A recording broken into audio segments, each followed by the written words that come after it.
What's going on, Paizonos? It's me, Tony Pizza, here with your somewhat weekly delivery of piping hot Starfinder content where we combine the ingredients of game mechanics into a beautiful narrative pie, giving you new ways to think about and cook up fresh stories for your group. This is the first in a 3-part series about Galaxy Guide, which is the first publication released for Starfinder 2nd edition. This setting book is out a few months before the full launch of the system, but it's got some heavy-hitting, non-core gameplay content that we're going to review today. In this video, we'll be looking over the 6 Ancestries included in Chapter 5 of Galaxy Guide and assigning each one to a traditional RPG party role: tank, support, DPR, or blaster.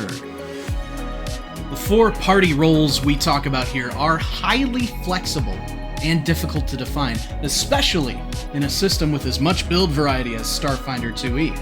While we will be placing these ancestries into 1 or 2 distinct party roles, maybe even 3, they can be even more versatile than what we describe here.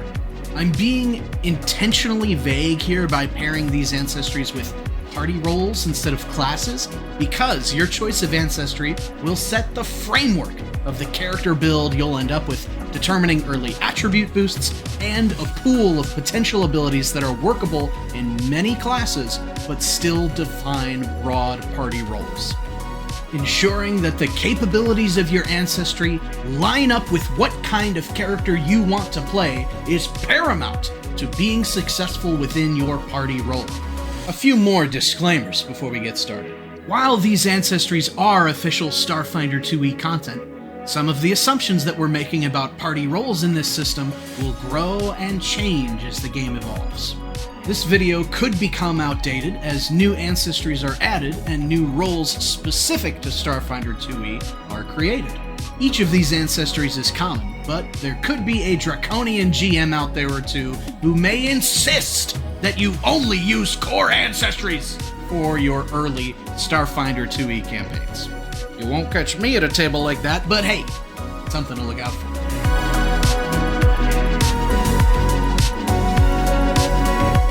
First up, we've got the Kalo of Kalo Maui. Hands down, this is the perfect ancestry to play if you're in any sort of naval, aquatic, or pirate campaign.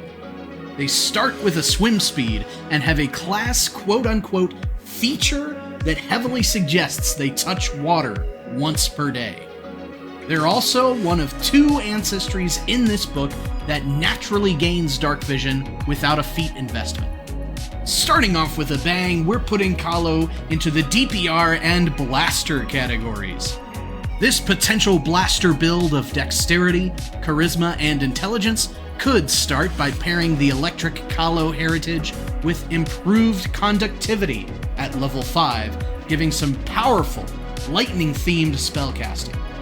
If you're not much for cheesing the meta, you could instead opt for Furious Flap for some nice action economy, or Home Guard on a wisdom build to always strike first. You could also supplement your int blasting with int crafting with Kalo lore or working artist. If you wean off of the spell attack rolls, decent dex could let you implement occasional gunplay as well. If you're looking to go DPR instead, there are multiple ways to facilitate that with charisma and dexterity. Check It Out is terrific in this respect, but it's a bit of an investment at first level since you may not have a tracking weapon right away. The dex option is a bit more niche and assumes that you are playing this Kalo in that aquatic campaign we talked about earlier. Silent Tide is singularly outstanding for a stealth aquatic build, especially at first level. Aside from the supplemental stuff, if we're talking pure DPR, then you're going to want the potent reaction of Urchin or the massive AoE debuff of Breach. Alternatively, you could follow the Ancestries' unarmed attack feat line of Linorm Bite into Gelid Bite, which gives you a nice finesse attack that later adds cold damage and the suppressed debuff. No discussion of this ancestry could be complete without talking about two ridiculous endcap feats at level 17, one for each type of build we're going for. Rip Current is a terrific final option for blasters, giving you a free slot of banishment at 8th rank that makes the incapacitation trait on that bad boy a little more palatable, since it isn't coming from one of your precious class slots. Cyclone is like Breach 2.0. While it suggests you go full martial with dexterity, charisma, and strength, this is a truly ridiculous faux aggro mechanic that swarms everybody towards you, could knock them prone, and gives you a free strike on top of it.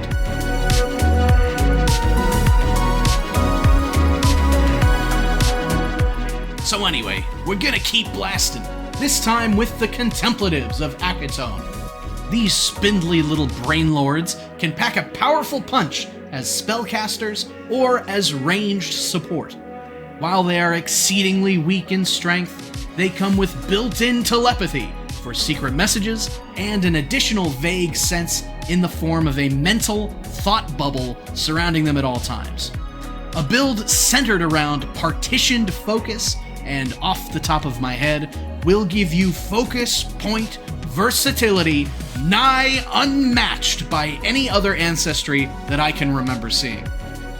Alternatively, you could integrate dexterity with your casting and avoid those spell attack rolls for a third action of Psychic Shock with the unarmed attack feat tree, starting with Mind Render, then into Overwhelming Ego for persistent damage, and intensified Psychic Shock for attack versatility, and ending in Galaxy Brain for some galactic level action economy. These big brains can also be run as a support build instead.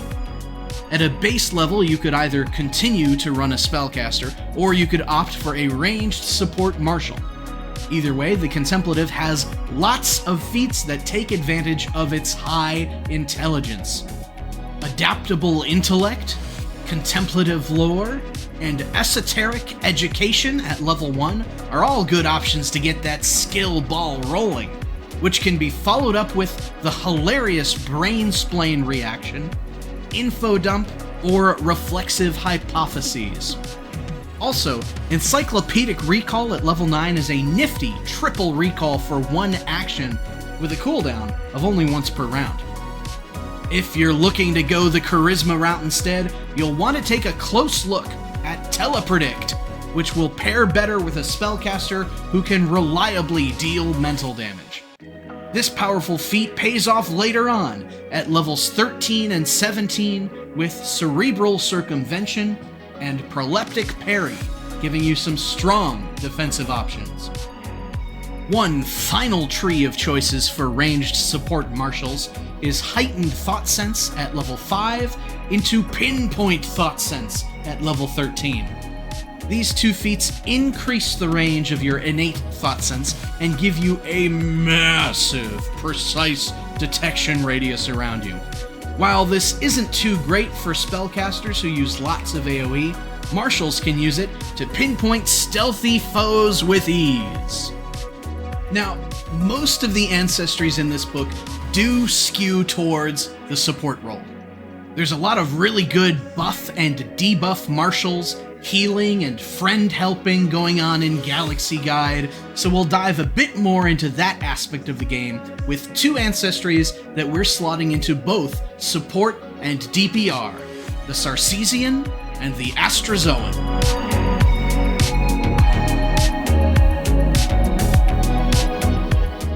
First, the Astrazoan. These are essentially starfish people, to put it crudely. Astrazoans have anywhere between 5 to 7 arms, although I found it unclear how it's determined how many you get. And this is an important value to know, as each limb stores memory records of a different shape change that you can perform.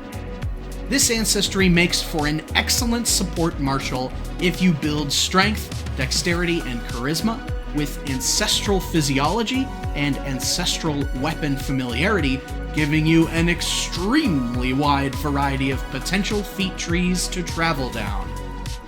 If you want to have the versatility of a druid, then look to take the wild Astrazoan heritage, followed by animal skins at level 5. This does lock you into only one alternate humanoid form, but gives you a powerful support martial spell once per day.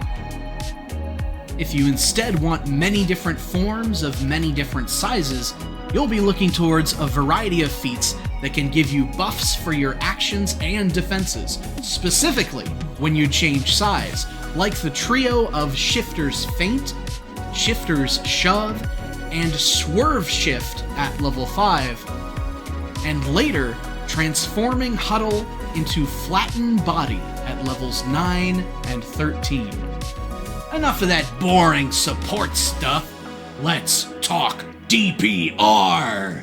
The Astrazoan does this quite well too, blending dexterity and charisma to give you an edge on the battlefield. Pungent Astrazoan is a great way to kick this off at level 1, giving you a powerful diversion action right off the bat. Reactive shapeshifting is for all you players wishing you didn't have to roll perception for initiative and always trying to cheese deception or, crafting every single encounter. Unsettling Display is a great way to make Demoralize universally strong at an early level as well, and can be followed up with Frightening Display for AoE Demoralize at level 5.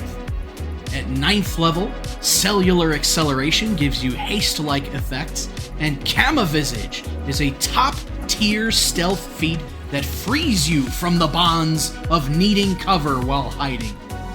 Prismatic Display at level 13 can proc Clumsy when in melee, and there's even a Tummy Attack feat line of Digestive Outburst into Digestive Spray, the latter being a powerful AoE acid attack. Capping off this build with Cellular Regeneration to prevent your own death, or Aberrant Shape for a game-changing Eldritch Bond shapeshift, is a great way to really annoy the piss out of your GM. Before we shift over to the Sarcesian, we have to talk about the understandably uncommon Friendly Face into I'm the Real One feats. Friendly Face can be a plot buster in the right campaign, allowing you to directly impersonate any being you see, instead of only having your predetermined set of 5 to 7 shapeshifts. Giving this at level 1 is, frankly, ridiculous. In-world level 1 PCs won't even know what to do with such power. I'm the Real One branches off of it at level 5, and while it's not exactly great unless your party has a mystic or something to ensure this only affects the ops, it is certainly hilarious and can be helpful in a pinch.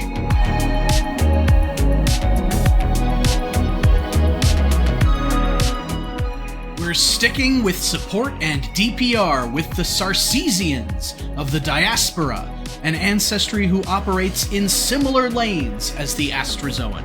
These are big boys, being one of 2 naturally large ancestries in this book, but don't invite them over to help you move into a new apartment because they can't even pick up a laundry basket. This nomadic ancestry has energy wings that activate in a vacuum, and they can breathe for short periods of time in outer space. Perfect for a spacefaring travel game, or one where you'll be spending a lot of time on starships. Let's start with the DPR side of things, because the cheese potential for a Sarcesian operative has me a bit giddy. First, some opening tools. Dazzling Diversion at 5th level is a great way to create something out of nothing with stealth, or if you've got the compact Sarcesian heritage, you could opt for the Surprising Escape reaction. With good acrobatics, this is going to keep you moving at a searing pace by avoiding losing your precious actions when you're grabbed. The king of the carp here, though, is Range Sniper at 9th level, effectively doubling or even tripling the range of your guns. If you use this line up the shot action while floating in the void of space, which Sarcesians like to do, for 2 actions, you can shoot your weapon at 4 times its normal range without penalty. Pair this with Accelerated Step at level 13, and you've got the fastest gun in the West, baby! Now, one may be tempted by the alternative teleporty option of Ride the River Between at 13, but let me tell you why this pie is rotten. Accelerated Step gives you a flat speed buff, and light speed can be used effectively once per combat to move 240 feet. RTRB, as we'll henceforth refer to it, can only be used once per day, allows movement up to 100 feet away, and while it does create a massive AoE debuff of Dazzlement, this big honkin' line sticks around for 1 minute and also hampers any allies who enter. Talk about obnoxious for your melee players. Now, if you're looking to fill a support role with a Sarcesian, they've got you covered there, too. You could build Dexterity, Charisma, and Intelligence, in which case you've got tons of options for picking up skills at first level, like Sarcesian Lore for Arcana or Piloting, Avid Traveler for Society and the multilingual feat, or Embrace the Magic for Detect Magic and Better Identify checks. Cosmic Caster is a solid option for some good support spells at 9th level, and Student of the Unseen feeds into the terrific capstone option Uncanny Comprehension, giving us our much beloved triple recall for 1 action ability. Alternatively, you could go for a Dexterity, Charisma, and Wisdom build, starting with Undead Scholar for an early recall buff, into Undead Slayer for a damage buff against Undead, then capping it off with Harness Cosmic Forces, giving you access to Sunburst. If you know that you're fighting undead ahead of time, a Dex Wiz support marshal with this build will be powerful. Before we talk about a few cool end cap feats, let's talk about some stuff that I don't like. This won't happen often, but sometimes you just read some of these feats and shake your head a bit, wondering why the synergy just ain't there. Large Reach is one of these feats. It revolves around allowing you to get reach with 2-handed melee weapons. How many of these, if any, have the Finesse trait to mitigate this Ancestry's strength attribute flaw? I don't know off the top of my head, but that's just it. I don't know that there are many. Coronal Flare isn't a bad unarmed Ancestry weapon, all things considered, but its 13th level follow-up, Blazing Corona, is just odd. It removes the need for hands to use, which is pretty cool, but it adds the Thrown 40 trait. Now, the original attack is melee and finesse, which is kinda nice for either a spellcaster or ranged gun user that this ancestry gravitates towards as a pocket option if somebody gets too close to you. But giving this thing Thrown 40 to allow for some range just doesn't seem necessary. You'll almost certainly have better ranged options at your disposal, and having it be thrown uses your strength for damage, which again just won't be that strong. Alright, let's talk about a few standout feats that make this ancestry pretty dang exciting. Right off the bat at level 1, Current Rider entirely removes falling damage. I'm talking 100%. Getting this out of the box is like getting a free large Wisconsin 4-cheese pie well done dropped right on your front stoop. If we're talking end cap, at 17, Return to the River is a really nice anti-death cheat code, and Travel Tongue grants you insane diplomatic versatility if you took Avid Traveler all the way back at level 1.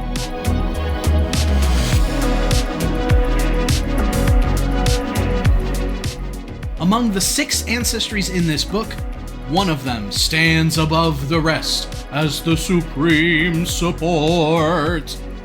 The Vlaka of Lajok. In fact, the Vlaka are the only ancestry in Galaxy Guide who I've slotted into just one group.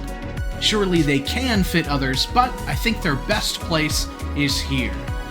This is a wolf-like ancestry, and most of them are born blind, deaf, or deafblind, and they also have a particular affinity for sign language.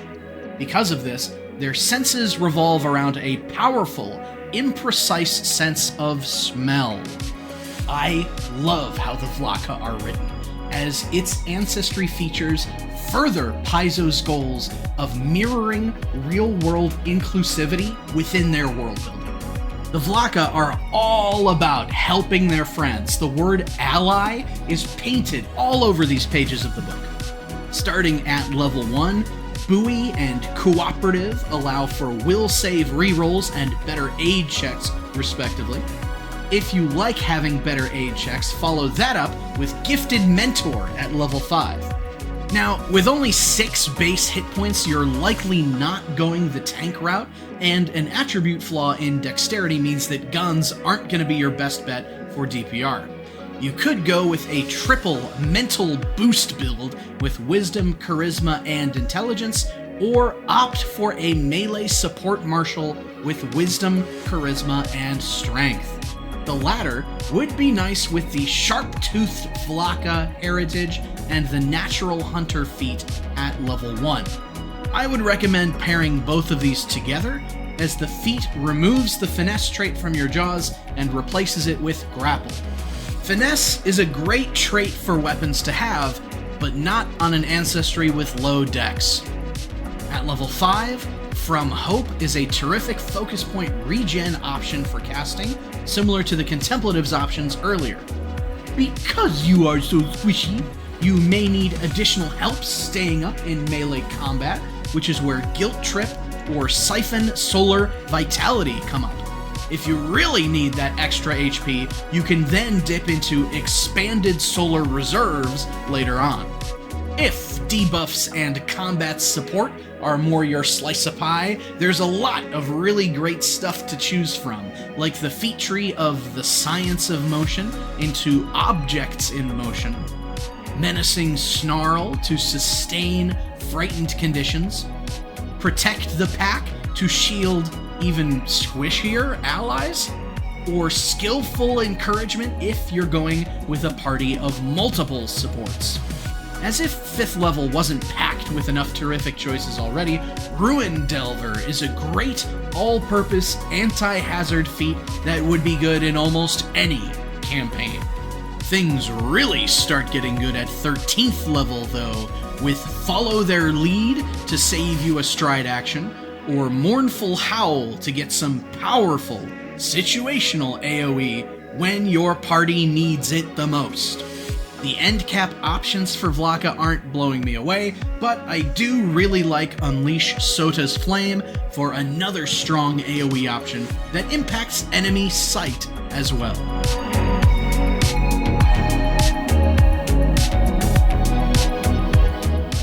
Last, but certainly not least, quite the opposite actually, we have the Dragonkin of Triaxis.